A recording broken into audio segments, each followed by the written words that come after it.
To the members of the U18 Impact volleyball team, their coach is dedicated and passionate about helping them improve their skills. However, there's a lot more to him than just volleyball.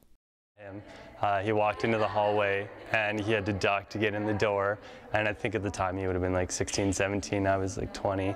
I was like, oh my God, that guy's huge. And it's just, that's how he is as a teammate too. His personality just comes out. He's just a big guy from inside outside. I was just like, who is this guy? Like, he's like a giant. His name is Greg Stewart. I'm currently 218 centimeters, also known as 7'2". Besides towering over most people, Stewart was born with left arm below elbow congenital amputation, meaning he was born without the lower part of his left arm. I was born this way.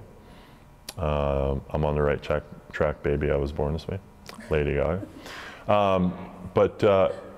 You know, people ask me, you know, like, how does it feel to have one arm, you know, all that stuff. Well, obviously my response back is, how does it feel to have two? Stewart grew up all over British Columbia with his family. Born the middle child to Lorna and Mike Stewart, Stewart has never let the lack of two arms hold him back. I got you all day. Playing sports all the way along the way, whether it was hockey, lacrosse, soccer, you name it.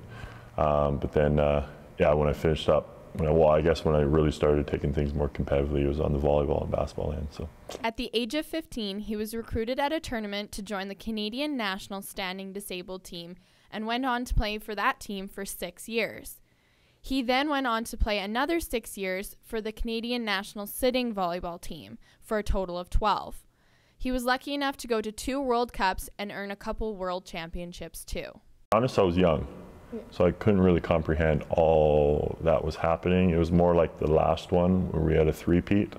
That kind of really ingrained it, is the fact that, you know, we were a dominant team. We went out, we played hard, we worked hard, and we came together as a team, which was so important. So yeah, like just the winning feeling is pretty amazing, but not only that, representing your country, representing yourself, and getting the opportunity to travel was just even more awesome. So. Stewart is not only a talented volleyball player, but showed his defensive skills on the basketball team at Thompson Rivers University for 5 years.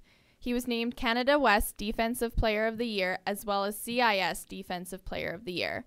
He graduated from TRU in 2012 with a degree in Human Resources. The big reason why is because I have a lot of experience in the sports, whether it's volleyball or basketball. Last year I coached basketball, senior boys, and it's just amazing, you know, being able to teach people, show people what hard work is, how successful you can be by putting in the work, that sort of thing, and having fun. You know, that's why we do it in the first place. So. With all his athletic experience and his love for helping people, Stewart moved his volleyball career in a new direction this past year and took on co-coaching duties of the U18 girls Impact volleyball team.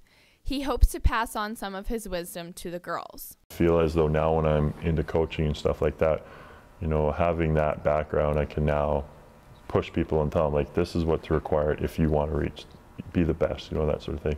You know, I've been part of it, I've experienced it. Now, if you want to be part of this, let me show you how. Shelby Brown has been playing volleyball for 6 years and has spent the last 2 years with Impact. And although she thinks Stewart's coaching style is a bit different, she's all for his encouraging attitude and open personality. He's always really pushing me because I tend to give up easily, but he'll be like, you have to keep going, you have to keep going, and he just really, he's very positive and he pushes us a lot. Diane Harrison, a middle on the squad, credits Stewart for improvements in her game, especially because she and him share the same position on the court. It really helped, like, my hitting. He, like, helped my vertical and, like, how I jump and swing. And his good friend and now co-coach, Mick Bartholdi, thinks Stewart has a lot to offer the girls as a coach and feels his coaching skills have blossomed over the past few months. He's a wonderful coach. He doesn't have a lot of experience as a coach, but with his experience in volleyball, I thought it was a natural transition for him, and I know I've learned so much through coaching and had such a wonderful experience with it. I hoped he would get that as well. I've experienced it, yeah. You know, that's kind of one of the biggest issues that I think a lot of coaches have is, do your players trust you? And through, you know, all the practice that I've had, all the hard work, you know, all the experience and everything, all that is real. And now I have the opportunity to give it back. He quickly fell into coaching, and I think found a love for it and realized the great impact you can have on the athletes. And I know the girls loved having him around, love having him around. I don't know if I see myself as a role model. Well, I hope so. Being that I'm a coach, I hope that I'm some sort of role model.